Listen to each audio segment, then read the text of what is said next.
A parada é o seguinte, 11 casos curiosos e bizarros das Eurocopas. Eurofute é bom demais, você já conhece, você já confia? Vem comigo aqui. Imagina o seu time empata um jogo valendo uma vaga na final, e aí pra decidir quem passa, o juizão simplesmente tem uma ideia que é tirar uma moeda do bolso e mandar um cara ou coroa ali mesmo. Pois foi exatamente isso que aconteceu em uma edição de Eurocopa. Essa história beira o inacreditável pra gente vendo nos dias de hoje, né? Mas em 1968, na Itália, a anfitriã enfrentava a União Soviética na semifinal. E os italianos ficaram praticamente o jogo todo com 1 a menos, porque um jogador se lesionou. E acredite se quiser, naquela época não tinha substituições ainda, tá? A Itália ficou com 10 em campo, segurou o 0 a 0, levou pra... Pô, mas 68 não tinha substituição? Ou não tinha substituição só na Euro? Porque, tipo assim, pô, 68 o Pelé já tinha ganhado o quê? 2 Copas. Não tinha substituição no futebol geral? Ou só na Euro que não?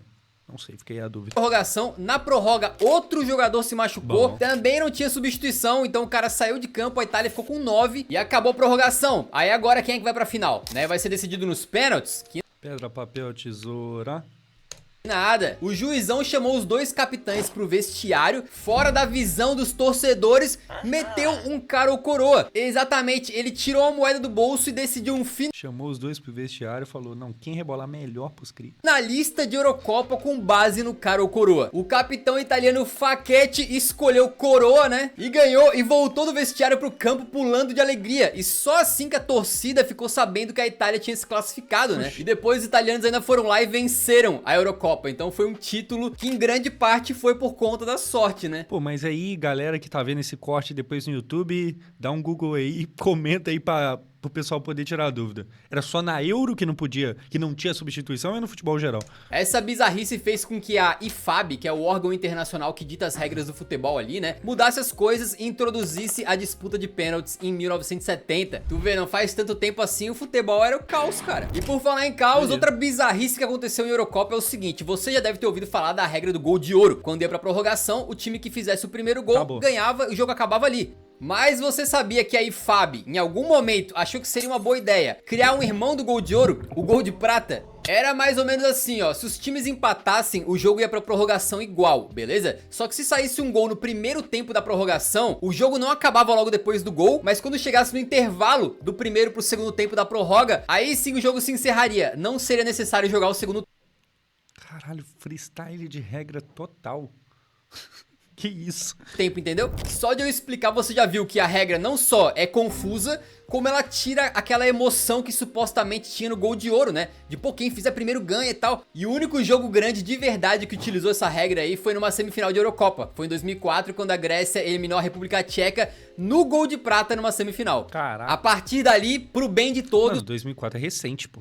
Que isso? Essa bizarrice foi abolida e aí chegamos no formato que a gente conhece hoje em dia, que é prorrogação normal, né, e depois pênaltis. Também dá pra contestar porque a maioria das prorrogações geralmente é os dois times cansados ali, pouca emoção e tal. Mas ó, já tivemos gol de prata e gol de ouro, faltou de bronze, hein? Brincadeiras à parte, é curioso como a história da Eurocopa vai se confundindo com a história das regras do futebol. E tem outra bizarrice que aconteceu em 92 que não foi nem de prata, nem de ouro, nem de bronze. Foi de latão mesmo. A Dinamarca foi uma das grandes surpresas da Eurocopa de 1992, quase caindo na fase de grupos, mas virando no finalzinho contra a França e indo pro mata-mata, que nessa época era direto pra semifinal. Então eles empatam com a Holanda, passam nos pênaltis e vão pra final pegar a Alemanha, que eram os atuais campeões do mundo, e a Dinamarca foi lá e meteu 2 a 0 numa partida que ficou marcada por uma cera histórica. Basicamente a estratégia da Dinamarca era a seguinte: quando tava na frente do placar, os jogadores recuavam a bola pro Schmeichel, que era o goleiro, e ele pegava a bola com a mão, porque naquela época era permitido ainda o recuo intencional e o goleiro pegar com a mão, né? E aí ele colocava a bola em jogo de novo, os caras recuavam a bola pra ele de novo, e assim eles iam gastando tempo. Meu Deus do céu. Nossa.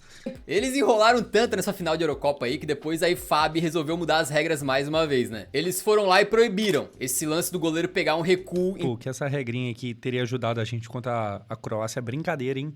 Fez um gol, o Neymar fez lá, ó, bola no Alisson. Alisson pega, devolve no Marquinhos, Marquinhos pro Alisson, e aí o mundo seria feliz. Intencional com a mão. Então se um goleiro como o Ederson é valorizado no mercado hoje, porque o cara com os pés é brabo demais, pode ter certeza que parte disso é porque lá atrás a Dinamarca fez cera numa final de Euro. Bom, a gente tá num vídeo aqui de bizarrices e a Dinamarca fez uma, mas tem outra, porque eles ganharam essa Eurocopa sem terem se classificado. Exatamente nas eliminatórias para Euro de 92, a Dinamarca ficou atrás da Iugoslávia e foi eliminada, não ia para Euro. Só que nessa época estavam tendo conflitos dentro da Iugoslávia e aí a UEFA resolveu banir os iugoslavos das competições. E aí o que aconteceu? A Dinamarca, que era a segunda no grupo das eliminatórias, herdou a vaga dos iugoslavos. Então os caras ganharam uma vaga do nada, É tipo o Mundial de 2000 do Corinthians. agradeceram gastando tempo e fazendo cera em todos os jogos e ainda foram pra casa com a taça de campeão, é mole? E por falar em regras envolvendo goleiros, eu te pergunto, é obrigatório o goleirão meter luva pra jogar? Não é obrigatório e foi justamente numa Eurocopa que um goleiro resolveu tirar as luvas fora num momento absolutamente dramático. Olha como esse cara... Falar que eu nunca pensei nisso. Se, tipo, o goleiro era, de fato, Nunca pensei nisso. arriscou e deu tudo certo. Era a nossa querida Eurocopa de 2004, quando a Inglaterra enfrentava a anfitriã Portugal pelas quartas O Filipão treinava os caras. de final. E depois da prorrogação, o jogo foi pros pênaltis. Não me vem com cara ou coroa, tranquilo? Aí beleza, os times foram batendo seus penais, até que chegou o momento do Darius Vassell, o inglês. O goleiro português naquele momento era o Ricardo, e ele não tinha defendido nenhuma cobrança até então. Então ele pensou, pô, o que eu poderia fazer pra me dar uma motivação a mais e também desestabilizar o cobrador adversário, né? Deixar o cara com uma pulga atrás da orelha e tal. Aí ele pensou, pô, e se eu tirar as luvas? Aí o cara, no meio da cobrança de pênalti, tirou e jogou longe. E aí tu imagina teu Pô, não vai mostrar o vídeo disso? Queria ver agora, fiquei curioso. atacante, tu tá ali preparado. O Vinícius aqui no chat falou, eu sou goleiro e não uso luva. É, mas aí tu não tá numa semifinal de Eurocopa, né? Me ajuda aí. Né? Daqui a pouco tu vê o goleiro tirando a luva, como se ele dissesse, nem preciso de luva pra pegar o teu penal. Eu não sei se o Vassell ficou nervoso ou não. Sei que o Ricardo pulou muito bem e catou o penal do inglês com as suas mãos peladinhas. E a gente tá num vídeo de bizarrices, eu prometo pra vocês que vai ter mais um monte até o final e a próxima já vem em seguida, porque o próximo pênalti era pra Portugal bater. E adivinha quem foi pra cobrança? Exatamente, o goleirão Ricardo, com as suas mãos desnudas, bateu O que esse cara tava com confiança nessa hora? bem demais e classificou Portugal para as semis. Decidiu pegando o penal sem luva e decidiu cobrando dele perfeitamente também, que isso. Imagina a moda pega e um atacante resolve, sei lá, pô, vou desestabilizar o goleiro tirando a chuteira na hora de bater o pênalti. Na verdade não, aqui tem uma regra Vem comigo. que o jogador tem que estar vestindo ali alguma coisa no pé, né? Mas Eurofut é jornalismo investigativo e a gente foi atrás das regras da IFAB e lá tá escrito o seguinte: regra número 4, artigo número 2, equipamento obrigatório, calçado. Olha ali, ó. Regra número 4, artigo número 2, equipamento Shorts. O cara não pode nem jogar pelado mostrando... obrigatório, calçado. Ninguém fala em chuteira. Então tem margem aí pra algum jogador fazer uma brincadeira dessa, né? Imagina a final de Eurocopa lá, chega na hora do Cristiano Ronaldo bater o pênalti decisivo, ele resolve tirar a chuteira. Ele põe uma melissa de lacinho. É isso aí, vai ficar muito bom. E meter, sei lá, uma pantufa da Hello Kitty pra provocar o goleiro adversário ali. Pô, eu apoio. E o juizão não poderia fazer nada não, hein? O Ronaldo poderia levar a pantufa da Hello Kitty e ainda levar as regras do futebol junto, caso o juizão tentasse encher o saco. Eu topo ver isso acontecer. E pior que nem seria a maior bizarrice de uma Eurocopa, tá? Até porque, falando em Cristiano Ronaldo, aconteceu uma coisa muito legal com ele em 2016, né? Um inseto se apaixonou pelo gajo. Antes daquela final entre Portugal e França, aparentemente os funcionários do Stade de France, onde a final foi jogada, acabaram esquecendo as luzes acesas na noite anterior à final. E vocês sabem, luz acesa à noite, principalmente no verão, quando os insetos estão ali se reproduzindo a rodo, atrai todo tipo de bicho, voador, mosquito e tal. E na hora da final, o estádio estava então lotado de mariposas. Aí vocês lembram quando no primeiro tempo Opa, e ele aparecendo do nada. o Cristiano Ronaldo cai no chão machucado? Pois é, a câmera focou nele e ele não estava sozinho, porque uma mariposinha pousou bem na cara dele e acabou ganhando ali seus 15 minutos de fama em cima do CR7. Imagina ele abre a boca e o bicho dá uma pousada ali no meio da língua dele sem querer, cara. Seria um momento engraçado, mas por falar em graça, todos os vídeos que a gente faz assim, né, um pouco mais descontraídos, contando casos engraçados e tal, sempre aparece um personagem. Qual? Vocês sabem. Balotelli. É o nosso querido Balota. Mário Balotelli aparece em todas. Ele apareceu muito bem na Eurocopa de 2012. Foi numa semifinal contra a Alemanha, em que ele simplesmente meteu 2 gols, o segundo um golaço. Só que ao invés de sair comemorando, vocês lembram do Balotelli, né? Geralmente ele fica ali mais parado, com aquela cara séria. Mete uma marra do caramba. E tal. E nesse lance especificamente ele tirou a camisa e fez uma pose ali de fisiculturista, sabe? E o que aconteceu foi que essa foto aí do Balotelli fazendo essa pose virou icônica na história das Eurocopas e também virou uma das fotos mais memificadas da história da internet.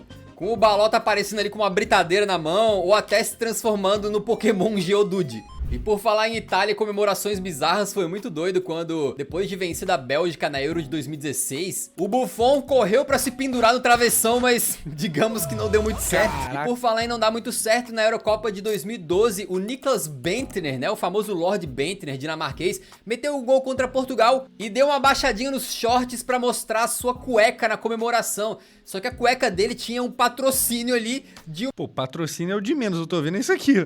uma casa de apostas. E isso aí é proibido, tá? Não Pô, a cueca tá extremamente rasgada, ninguém vai falar nada? pode botar patrocínio na cueca. E aí o Bentner não só tomou uma suspensão por essa comemoração, como também teve que pagar uma multinha, né? Mas esse caso é falado até hoje, 12 anos depois. Então a casa de apostas que pensou nessa jogada de marketing aí, no final das contas, se saiu muito bem, tem Paquetá podia fazer uma dessa. Ia ser bacana, nem ia dar problema, não.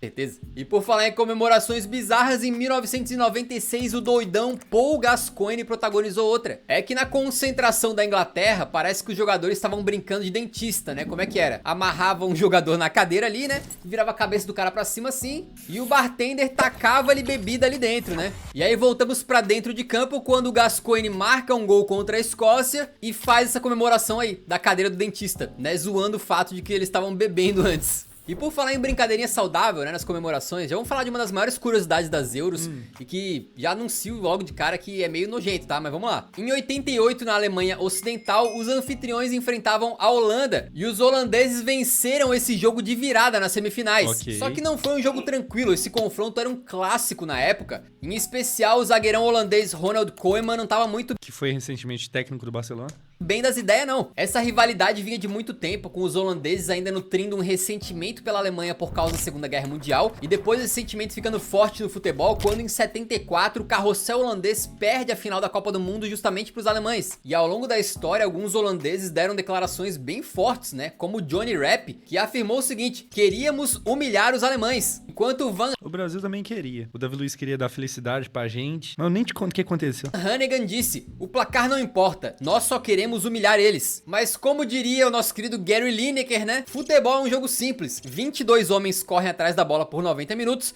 e ao final os alemães vencem. Então, com esse contexto todo, essa vitória em 88 foi um verdadeiro fenômeno para os holandeses, né? Foi muito importante para o país inteiro e foi aí que o Koeman resolveu botar sal nessa ferida entre os dois países. No final da partida, ele trocou de camisa ali com o alemão Olaf Thon. Pô, muito bacana, né? Espírito esportivo e tal. Mas que nada, cara. Ele simplesmente pegou a camisa do alemão e fingiu que estava limpando o seu rabicó com Pô, já vi essa foto. Isso aqui é muito foda. ela. Um momento de absoluta falta de respeito e que só acirraria os ânimos a ponto de na Copa de 90 essas seleções se enfrentarem novamente e o Rijeka holandês simplesmente deu uma cusparada no Ruud Voller no meio da partida. E infelizmente a gente tem que relembrar aqui que nojeira e Alemanha às vezes andam lado a lado, né? Porque foi na Eurocopa de 2016 que aconteceu aquele clássico caso do Joachim Löw, então técnico da Alemanha, dando aquela coçada na sacola e depois dando uma cheirada pra conferir ali se a limpeza tava em dia, né? E essa certamente não foi a primeira vez que a Eurocopa viu cenas lamentáveis em campo e não será a última, né? Mas em 1984, a França enfrentava a Dinamarca quando o defensor francês Manuel Amoros driblou o dinamarquês Jesper Olsen uma vez, driblou uma segunda e na terceira o dinamarquês chegou na violência pra acabar com a brincadeira. Normal. O Amoroso de forma correta ficou indignado, só que de forma incorreta ele jogou a bola no adversário e depois deu uma cabeçada no cidadão. E ele fez isso bem na frente do juiz, então foi expulso na hora, né? Este andou pra que Zidane pudesse correr. Ou seja, vocês lembram daquela cabeçada do Zidane na Copa de 2006? Pois é, o Amoroso, outro francês, já tinha feito muito antes. E o mais doido é que naquela Eurocopa ele foi banido por 3 jogos e teve tempo de acabar a suspensão e ele voltar pra jogar a final, em que ele entrou no segundo tempo e se sagrou campeão. Este homem viveu. Ao contrário do Zizou, né? E como a gente tá mostrando aqui, a Eurocopa acabou sendo pioneira em muita coisa que depois a gente veria em Copas do Mundo, né? Então lembra de quando o Suárez salvou um gol em cima da linha com as mãos, Perfeito, foi expulso, sim. aí Gana perdeu o pênalti e o Uruguai foi pra semifinais? Aham. Pois é, na Eurocopa algo assim já tinha acontecido, mas sem um final tão feliz. Portugal enfrentava a França pela semifinal da Euro 2000 e o jogo tava 1 a 1 já na prorrogação, quando a bola sobrou pro Wiltord, o francês, que sem ângulo tentou mandar pra rede. Foi aí que o defensor português Abel Xavier meteu uma a mão na bola de forma meio esquisita, caindo pra trás ali, né? E impediu o gol, salvando os portugueses. Ainda meteu um migué que não, machuquei aqui. Coloquei a mão, bateu aqui, ó, tá doendo, nossa, tá doendo demais. Só que não só agora a França tinha um pênalti pra bater, como nessa época aí, o gol de ouro estava valendo. E aí, amigo, a bola caiu nos pés do Zizou, que meteu o gol, classificou a França para a final da Euro 2000, que eles venceriam contra a Itália, curiosamente, também no gol de ouro, mas a história não para por aí, porque depois que o pênalti foi marcado, parece que teve uma baita confusão, teve um jogador que cuspiu num bandeirinha, e o Abel Xavier se envolveu numa briga ali que fez ele ser suspenso de competições da UEFA por 9 meses. Caraca. Mas, pô, pensa só, é gol de ouro, cara. Se aquela bola entra, Portugal tava fora, então ele tentou meter a mão na bola, fez o que pôde, mesmo no futuro dizendo que não foi intencional. Eu acho que muitos de nós, no reflexo, também tentaríamos meter uma dessa aí, né? O meu nome é Pedro... Isso aqui só não é pior do que o Suárez naquele lance lá que o goleiro defende e ele pede pênalti porque o goleiro encostou a mão na bola. Silveira, você está no Eurofute e se você estiver curtindo o vídeo até aqui, eu te convido a se inscrever no canal que você acompanha os próximos mais facilmente, beleza? Além disso, você apoia muito o nosso trabalho e também deixa eu estender o convite aqui para o Eurocopa Cast, o videocast do Eurofute que vai estar ao vivo todos os dias depois do último jogo do dia na Eurocopa. A gente vai estar lá comentando os jogos, as notícias e tal, então te convido para colar com a gente todos os dias, fechou? E se a gente falou de casos lamentáveis, agora a gente fala de um caso que foi um show de fair play. Foi na época que aquela Espanha maravilhosa já era campeã da Euro 2008, da Copa do Mundo de 2010 e estava na finalíssima da Euro 2012. Que é? Eles venciam já a Itália na final por 2-0, quando o Thiago Motta, que tinha vindo do banco da Itália, lesionou e teve que sair, deixando a Itália com 10 no finalzinho. O Montolivo, eu gostava demais do futebol do Montolivo. Mó aleatório. A maioria aqui do chat mal deve conhecer o Montolivo, mas eu gostava.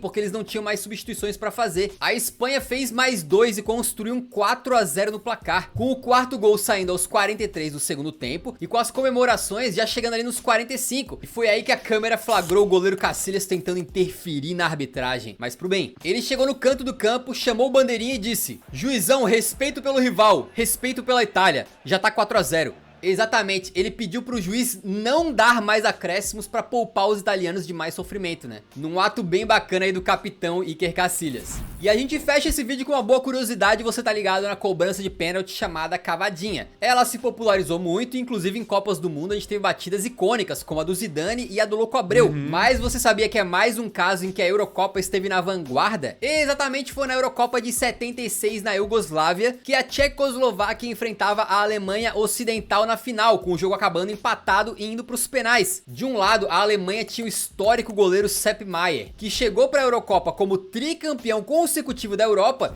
e como quinto lugar na bola de ouro. E do outro lado, na cobrança de pênalti, um jogador com uma carreira muito mais modesta, Antonin Panenka, naquele momento desconhecido. Grande Antonin Panenka, nunca ouvi falar, grande Antonin Panenka. Por muitos. E aí quando o Panenka chegou pra bater, imagino que ele pensou, pô, olha o Sepp Maier ali, melhor goleiro do mundo. O que eu vou fazer? Como é que eu faço pra conseguir meter um gol aqui? Pois ele não sentiu a pressão, não tremeu, muito pelo contrário. O Panenka bateu embaixo da bola, no meio do gol, enganando o goleirão com estilo, uma batida linda demais, com a Tchecoslováquia se sagrando então campeã da Eurocopa. A partir dali, esse jeito de bater penal acabou se popularizando. E se no Brasil a gente chama de cavadinha, na gringa é muito conhecido como a batida à la Panenka. Justamente por causa desse senhor aí que ousou ousar. Ah, cara, eu sinto falta de uns panencas assim no futebol, né? Alguém que faça uma coisa completamente doida que nunca ninguém pensou antes, né? E já deixamos aqui a dica, Cristiano Ronaldo, compre a sua pantufa. Curtiu o vídeo? Deixa o like que ajuda muito o nosso trabalho. Pô, é isso. Pra vocês, desses aqui, qual que foi o mais bizarro de tudo? A parada lá de, pô, final sendo disputada em coisa que não é pênalti e nem prorrogação, pra mim é bizarro. O gol de prata em 2004, mano, isso aí é loucura, tá ligado? Vamos trazer o Zidane pro Vasco, vamos. Você vai sim. O da Holanda, qual que é o da Holanda? Que eu já nem lembro mais. O da Holanda, eu tô meio perdido já no rolê. Mas, pô, muita coisa louca. É muito louco como o futebol muda, tipo, muito em pouco tempo, tá ligado? Você não gosta da América, pois você só assiste o Eurofoot, você não assiste o América Foot. Como eu queria que tivesse mais canais igual o Eurofoot, não ironicamente, eu sei que você falou brincando e tal, mas como eu queria que tivesse mais canais parecidos ao Eurofoot aqui no Brasil, tá ligado? Produzindo esse tipo de vídeo pra gente poder assistir aqui, que o Eurofoot é bom demais.